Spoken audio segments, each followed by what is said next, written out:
That person you should have known. Whoa! Stars, you're getting better at this after action review stuff. Whoa, a little bit too wide. Woo! Distracted. Good save. Good save.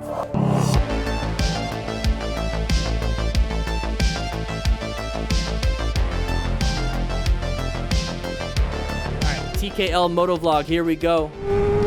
Going a little bit fast, and by a little bit, I mean a lot. Say, that person you should have known. Whoa! Woo-wee! Hey. Good job. He braked in the middle of the lane change. Had to do the last minute evasive maneuver. Okay, so let's take a quick look at what he thinks of this. Are we going with the flow of traffic? Are we going with the flow of traffic? No, we're not. We're hauling pretty fast. Now, this looks like it was an on-ramp to the interstate, and then there's going to be an off-ramp right here. So I can tell because there's the gore line right here. So he's actually getting on the interstate, so he's speeding up. But we're not speeding up to the flow of traffic. We're speeding up to like 100 plus just because we want to. Okay, this is an interstate pull. So there's that gore line. It's getting smaller, and see how small it is. So he's supposed to merge. He could have merged a lot sooner. He decided to do it at the last second when there were an off-ramp up here. So this is definitely an orange stage. We should be prepped and ready. This is specifically identified as a hazardous situation. And yet we're still hauling ass. So now we put ourselves in a bad spot. I don't think he is an orange stage. I think he's kind of zoned into the wrong thing. When I say yellow stage zone in, I mean zone into the ride and be a smart rider. We're not being a smart rider. We did not seek and recognize and even understand that this was a hazardous situation. Okay? We did not. He does wear full gear. I give him that. So right now we're like, oh, I'm going to go ahead and try to cut through.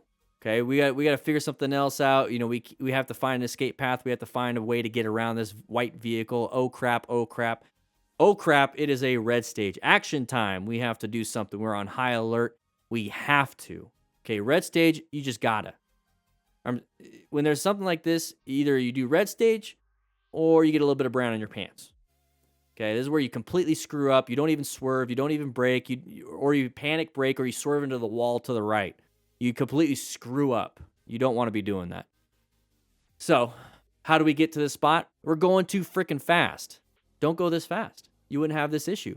So let's not do that. Let's not do that. That would have solved all of this. That is very lucky. Woo. Dodged it. But we would not have had this issue if it wasn't for the speed. Mistake left everything in the hands of the driver, who fortunately managed to spot him and stop the car. Hey, MotoStars, you're getting better at this after action review stuff. Whoa, a little bit too wide. Woo! Another Harley rider not knowing how to ride. All right, it's fine. It happens all the time. It's a Sportster, though. I mean, it's a nice looking Sportster. I had a Sportster. You could do a little bit better. You just don't want to be scraping those pegs. So this is going to be a motorcycle group. Could be a hog group, the Harley owners group.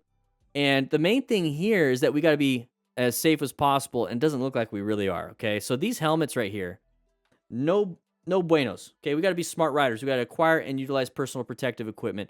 This is not personal protective equipment. This is not personal protective equipment. It's not going to do much. When do we ever hit the top of our heads after a crash? No, we hit the sides. That might help, but where's the other sides of your face, right? You don't want to lose your jaw. All right, MotoStars, go ahead and teach. Go on, go ahead. Biker, by making a mistake, left everything in the hands of the driver, who fortunately managed to spot him and stop the car. Okay, so MotoStars, thank you for the input here. So we're going to be going wide on this turn. So Sportsters tend to have Harley and Cruisers tend to have a tough time making right-hand turns, especially if they use the stock exhaust because they're super low.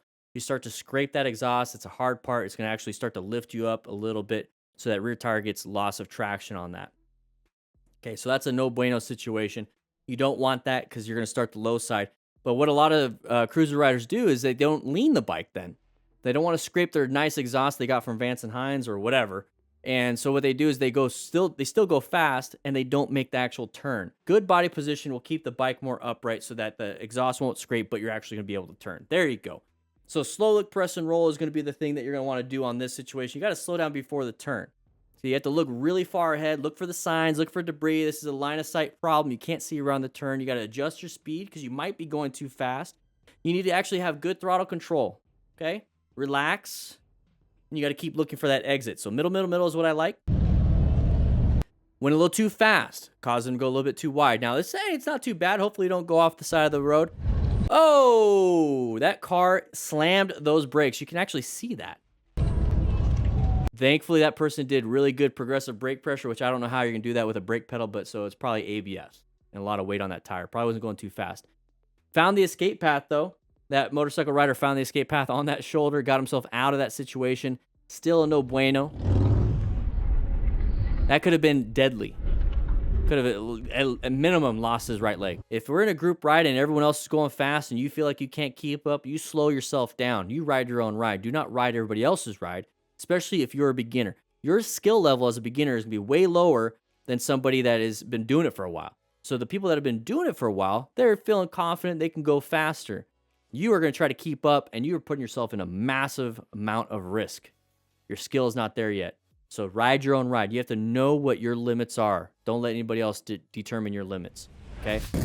All right, so can't say your name. I have no idea what it is, but we got rain on the road. Got a little bit of panic. I think that car kind of got us distracted. Good save. Good save. I think the car might have freaked him out a little bit. We went to the right. No, we just maybe hit something. We just hit something. I don't know what we hit. Is there anything? Oh, there's the bump. You see that? There's the bump. Can somebody tell me what 150 kilometers per hour is? 150 kilometers per hour in American units. Okay. So we're going to hit a bump going 140. Okay, 150, whatever it is. Wet road and one hand on the handlebars. That's going to cause that suspension to do this. It's not good. 93 miles per hour. That's pretty dang fast. That's pretty dang fast. So we hit that, and we don't have our hand on the handlebars, and we start to lose control. We are at the mercy of physics at this point. Thankfully, it grabbed traction, and the frequency of the handlebars slowed down enough to where he can handle it. But this could have easily been a crash, and he did a great job handling it. There we go. Let's see what sheep are out here. Slow it down. Good progressive braking. Side of the sheep. Good job. Got out of that situation. Moving on. Doesn't have to talk about this one. All right, Dr. Twist. All right, this is going to be a great situation where you hit your buddy because you're not paying attention, and hopefully no other cars come out. Woo-wee. So, Dr. Twist, real quick. Dr. Twist. Slow it down. Just straight up slow it down. Okay? I don't know where you got your PhD in twisting, but slow it down. All right? So it says, don't follow a leader bike that has chicken strips and no insurance. 100% my fault here. Okay, at least he did a good after-action review of himself and made sure that he did take that at fault. But chicken strips ain't no problem. Insurance is. So make sure you guys get yourself insurance. So we're going to be going over here. If that person doesn't have chicken strips, come on, man. You're talking crap. But anyways, so we're going to get up to here. And we're going to try to pass our, I guess it's some dude, our buddy. I don't think it's a buddy because he's talking crap here. But we're going to be trying to pass him on this area. Now, this person is setting up for the next turn. So right here, he's going to go wide. So you should have understood that if you would go to a track and you understand, everything. But, if we're on the street, it's all about, hooligan stuff. We're going to go ahead and impact. Now, one big problem when you hit somebody with your right hand, if you don't have a brake lever guard, if that hand and that lever hits that person's whatever and smashes that front brake, hey, it's a panic brake. You just straight up panic broke while you're going super duper fast. So that's a big hazard there. So it's not just you hit them. There's a good chance you could have fallen. That could have been a nice impact. Now, one thing I do like is that he did wear full gear. He's got full leathers. But here's the thing. If you hit that guardrail, it doesn't really matter. You cut in half. Guys, if you like this kind of stuff, we do this every Tuesday and Thursday on this channel at 3 p.m. Mountain Standard Time live.